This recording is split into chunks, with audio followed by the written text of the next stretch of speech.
നമ്മുടെ ഇസ്ലാം എന്ന് പറഞ്ഞാൽ കുറെ നിസ്കരിക്കലും നോമ്പൊലിക്കലും അല്ല. ആൾക്കാർക്ക് അങ്ങനെ ഒരു ധാരണ ഉണ്ട്. എല്ലാവരും നോക്കിയിട്ട് ഇങ്ങനെ പറയും നല്ല ദീനി കുടുംബാട്ടോ. എന്താ വാപ്പ പള്ളിക്ക് പോലുണ്ട്, ഉമ്മ ഖുർആൻ ക്ലാസ്സിനും ഉണ്ട്. പക്ഷെ പൊരയുടെ മരുവൊക്കെ ഒരു സൊയ്യ ഉണ്ടാവില്ല. അല്ലെ ഓന്റെ വീട്ടിൽ നോക്കിയിട്ട് പറയും നല്ല വാപ്പയാണ്, നല്ല അമ്മയാണ്, 30 പള്ളി കമ്മിറ്റിയിലുണ്ട്, 30 പെണ്ണുങ്ങളെ കമ്മിറ്റിയിലും ഉണ്ട്. ഓനോ കെട്ടി അന്ന് മുതൽ ആ കുട്ടി അനുഭവിച്ചു തുടങ്ങിയിരിക്കും ഓന്റെ സ്വഭാവക്കേട്. ഒരു മനുഷ്യന്റെ ദീന് എന്ന് പറഞ്ഞാൽ ഏറ്റവും വലുതെന്താണെന്നറിയോ? ഒരു മുസ്ലിമിന്റെ ദീന് മറ്റൊരാളെ വേദനിപ്പിക്കാതിരിക്കല.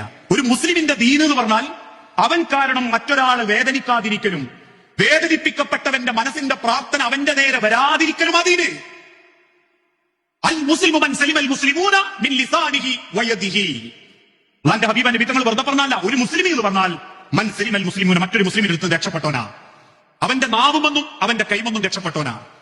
ഒരു ഇസ്ലാമിന്റെ ദീനാണത്. നമ്മൾ കാരണം ഒരാളും വേദനിക്കാതിരിക്കുക.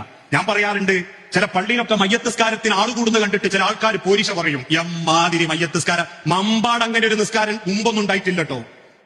മണ്ണിന്റെ അടി കൊണ്ടുവെക്കുമ്പോ സ്വൈര്യവും സമാധാനത്തിലും പടച്ചോന്റെ ആലടി മണ്ണിൽ ആ പള്ളിക്കാട്ട് കിടക്കണമെങ്കിലേ ഒരാളെ മനസ്സും വേദനിപ്പിക്കാതെ ജീവിക്കണം, ഒരാളെ കണ്ണും നിറയിപ്പിക്കാതെ ജീവിക്കണം, ഒരാളെ ജീവിതത്തിലും ഒരു സങ്കടം ഉണ്ടാക്കാതെ ജീവിക്കണം. ആയിരക്കണക്കിന് പ്രൊഫൈലുകളിൽ നിന്ന് നിങ്ങൾക്ക് ഏറ്റവും ഉചിതമായ ഒരു പങ്കാളിയെ കണ്ടെത്താൻ ഇന്ന് തന്നെ മിസ്വാപ്പ് സൗജന്യമായി രജിസ്റ്റർ ചെയ്യൂ. ഇൻഷാ അല്ലാഹ്.